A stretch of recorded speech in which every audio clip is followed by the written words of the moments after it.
Hello dear students, welcome to our channel educational goal. और आज हम हमारी फ्लेमिंगो टेक्स्ट बुक के chapter number 4 the rat trap यानी कि चूहेदानी, इस कहानी का सारांश देखने जा रहे हैं, समरी देखने जा रहे हैं। तो देखिए, इस कहानी में क्या होता है कि एक व्यक्ति होता है जो जगह जगह जा कर के चूहेदानी बेचता है, तार से बनी चूहेदानी बेचता है। और वो साथ में भीख भी मांगता है, और भीख में उसको जो तार वार जो भी छोटा मोटा सामान मिलता है उसी से वो चूहेदानी बनाता है। लेकिन इसके बावजूद भी जब उसका काम नहीं चलता है, वो उसका अपना पेट नहीं भर पाता है, तो छोटी मोटी चोरियां भी करता है। तो एक बार ऐसे ही चूहेदानी बनाते समय उसे एक बड़ा ही दार्शनिक ख्याल आया कि ये जो पूरा पूरा जो संसार है ये वास्तव में एक चूहेदानी के समान ही है। उसको ऐसा ख्याल आया कि कैसे एक चूहेदानी में एक जरा सा अनाज का टुकड़ा हम लगा देते हैं, तो उस जरा से अनाज के टुकड़े के लालच में एक चूहा आकर के उस चूहेदानी में फंस जाता है। उसी प्रकार जो मनुष्य है, इस संसार में जो अनेक प्रकार के जो लालच है, बड़े मकान, बड़ी गाड़ियाँ, इन सब के लालच में आकर के इस माया जाल में, मोह माया जाल में फंस जाता है। तो एक बहुत ही बेहतरीन उसको ये दार्शनिक ख्याल आया, और इस दार्शनिक ख्याल ने उसे मन ही मन आनंद प्रदान किया, क्योंकि वो ये पाता है कि सारी दुनिया पैसे कमाने में लगी हुई है, इस भौतिकतावाद के वातावरण में फंसी हुई है, लेकिन वो इन सबसे बचा हुआ है क्योंकि उसके पास कुछ है ही नहीं। वो सिर्फ भीख मांगता है, और उस भीख में थोड़ा बहुत जो सामान मिलता है उससे वो चूहेदानी बना लेता है। तो एक बार की बात है कि शाम के समय वो जब जा रहा था, तो उसने एक घर के सामने जाकर के दरवाज़ा खटखटाया, और जैसे ही दरवाज़ा खुला तो एक व्यक्ति बाहर आया, और उसने इस भिखारी को या फिर इस रेड ट्रैप सेलर को अपने यहाँ शरण दे दी। यानी कि उस रात वो जो रेड ट्रैप सेलर है, वो जो भिखारी है, वो उसी व्यक्ति के घर रुका। और वो व्यक्ति इतना अच्छा था क्योंकि वो अकेला था, तो उसने बढ़िया इसकी आवभगत करी, इसके साथ भोजन किया, यानी कि इसको भोजन दिया और तंबाकू दी, और इसके साथ ताश भी खेली। और बात ही बात में उसने बताया कि वो थोड़े बहुत पैसे भी कमा लेता है, और जो पैसे यहाँ रखे हुए, एक स्थान बता देता है वो एक खिड़की के पास कि ये मेरे पास पैसे यहाँ रखे हुए हैं। वो इस पर बहुत यकीन करता है, और इसी तरह रात में दोनों सो जाते हैं। फिर जब सुबह उठते हैं तो ये जो चूहेदानी बेचने वाला व्यक्ति है, ये उससे विदा लेता है, और फिर वहाँ से जाने के बाद फिर से इसके घर आता है, और वो जो पैसे थे यानी कि 30 रुपये, आप कह सकते हैं 30 क्रोनर, वो चुरा लेता है। और जब ये चुरा लेता है तो चुराते समय तो बड़ा खुश होता है कि चलो कुछ तो मिल गया, थोड़ी बहुत चोरी आज भी हमने कर ली। लेकिन फिर होता क्या है कि ये सोचता है कि मुझे अब सीधे रास्ते से नहीं चलना चाहिए, मुझे जंगल के रास्ते से जाना चाहिए, हो सकता है वो व्यक्ति मेरा पीछा कर सकता है। तो इस भय से ये जंगल की तरफ मुड़ जाता है। अब जब ये जंगल में जाता है तो ये रास्ता भटक जाता है, चल चल के बहुत ज़्यादा ये थक जाता है, और ऐसा लगता है कि अब ये मर जाएगा, क्योंकि ये कमज़ोर तो बहुत ही था, क्योंकि इसने कभी भरपेट भोजन किया ही नहीं था, तो बहुत ज़्यादा कमज़ोर था। तो इसको लगा कि मुझे लगता है कि आज मैं खुद इस चूहेदानी वाले इस संसार में फंस गया हूँ, क्योंकि ये इसका ही विचार था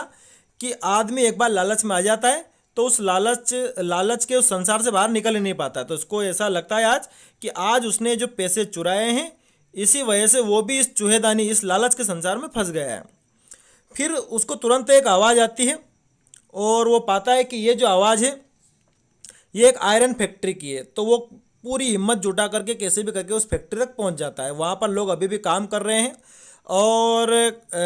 किस्मत से ऐसा होता है कि उसी दिन उस फैक्ट्री का जो मालिक है, आयरन मास्टर, वो भी उसी दिन निरीक्षण करने आ जाता है। और जैसे ही वो फैक्ट्री का मालिक आयरन मास्टर वहाँ पर आता है, और वो इस भिखारी को, इस चूहेदानी बेचने वाले व्यक्ति को देखता है, तो उसको रात के अंधेरे में ये ऐसा लगता है जैसे कि उसका कोई परिचित है, उसने इसको देख रखा है। और वो इसको क्या मानता है कि ये कैप्टन है आर्मी का, आर्मी की जो रेजिमेंट होती है उसका एक कैप्टन है पहले, यानी कि इसने पहले नौकरी छोड़ दी थी, इसलिए अब इसकी ऐसी हालत हो गई है। तो रात के अंधेरे में उसको समझ में नहीं आता है, तो वो जो आयरन मास्टर है वो इस भिखारी से कहता है कि तुम्हें तुम्हारी नौकरी नहीं छोड़ना चाहिए था, इसकी वजह से तुम्हारी ऐसी हालत हुई है, लेकिन कोई बात नहीं, अब तुम मेरे साथ चलो, हम साथ में क्रिसमस मनाएंगे। तो ये जो चूहेदानी बेचने वाला व्यक्ति है, ये रेड ट्रैप सेलर जो है, ये डर जाता है, उसको पता है कि जो आयरन मास्टर इसको समझ रहा है वो व्यक्ति वो नहीं है, इसलिए वो जाने के लिए मना करता है। तो फिर वो फैक्ट्री का मालिक तो चला जाता है, लेकिन वो फैक्ट्री का मालिक अपनी लड़की को वहाँ पर भेज देता है कि तुम कैसे भी करके उस कैप्टन को ले आओ, उस आर्मी के कैप्टन को ले आओ, वो मेरा पुराना परिचित है। तो लड़की बहुत ही चालाक है, समझदार है और बहुत ही ज़्यादा विनम्र है। वो कैसे भी करके इस चूहेदानी बेचने वाले व्यक्ति को साथ में घर पर ले आती है और वो भी यही मानती है कि ये मेरे पिताजी के पूर्व परिचित हैं।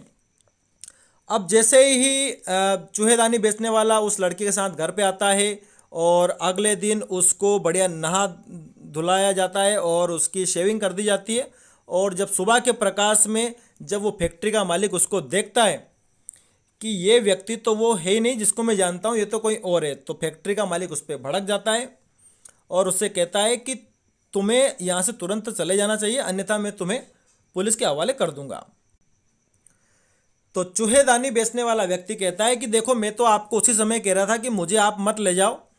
लेकिन आप नहीं माने, आपने आपकी लड़की को भेज दिया। तो फिर इसी बीच जो आयरन मास्टर की जो लड़की होती है वो कहती है कि जब हम हमारी इच्छा से इस व्यक्ति को घर पे लेके आए हैं, ठीक है, ये वो व्यक्ति नहीं है जिसको आप जानते हो, फिर भी हमें इसके साथ ही क्रिसमस को मनाना चाहिए। तो पूरे दिन वो जो भिखारी है उनके साथ ही रहता है, बढ़िया भोजन करता है और दिन भर वो सोता है, क्योंकि वो बहुत दिनों से इतने अच्छे घर में सोया नहीं था। अब जब वो आयरन मास्टर और उसकी बेटी जब चर्च जाते हैं अगले दिन, तो वहाँ उन्हें खबर मिलती है कि एक चूहेदानी बेचने वाला व्यक्ति है जिसने एक व्यक्ति के पैसे चुराए हैं, और वो व्यक्ति पहले इन्हीं की फैक्ट्री में काम करता था। तो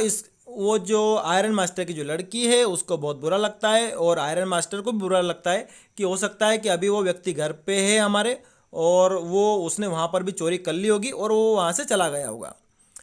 तो जब ये दोनों आयरन मास्टर और उसकी लड़की जब घर पे आते हैं और जब वॉचमैन से पूछते हैं कि क्या वो जो मेहमान था वो गया, तो वो जो वॉचमैन है वो बताते हैं कि हाँ वो गया। तो इन्होंने पूछा कि क्या कुछ लेके गया, तो वॉचमैन ने बताया कि वो कुछ भी लेके नहीं गया, लेकिन कुछ दे के गया है। तो आयरन मास्टर की लड़की देखती है कि आखिरकार क्या दे के गया, तो वो जो चूहेदानी बेचने वाला व्यक्ति है वो वही 30 रुपये या 30 क्रोनर जो पैसे थे वो छोड़ के गया, और उसने उस लड़की के नाम एक पत्र भी लिखा है कि आपने मेरा जो एक आर्मी के कैप्टन की भांति जो सम्मान किया है, आदर सत्कार किया है, इसलिए मैं भी बदला हूँ और मैंने जो उस बूढ़े व्यक्ति के जो पैसे चुराए थे वो मैं आपको देकर जा रहा हूँ। और साथ ही उसने एक चूहेदानी भी वहीं पर छोड़ दी थी। वो ये मानता है कि ये मेरी तरफ से आप सभी को क्रिसमस प्रेजेंट है, क्या चूहेदानी। और लास्ट में वो अपने साइन करता है उस पत्र में कैप्टन वॉन स्टेल, क्योंकि इसी नाम से आयरन मास्टर और उसकी बेटी उसको घर पर लाए थे। तो पूरी कहानी का सारांश यही है कि जो चूहेदानी बेचने वाला व्यक्ति है, जो उसका दार्शनिक विचार था कि व्यक्ति इस संसार के लालच में आ जाता है और उसमें फंसता चला जाता है, तो एक समय ऐसा आता है उस चूहेदानी बेचने वाले के जीवन में कि वो खुद भी इस लालच में फंस गया है, लेकिन उसने समय रहते अपने आप को इससे निकाल लिया। वो समझ गया कि ये जो पैसे वो जो चुरा के लाया है यही उसकी चिंताओं की जड़ है या फिर उसकी परेशानियों की जड़ है। तो ये पूरी कहानी है। Thanks for watching this video.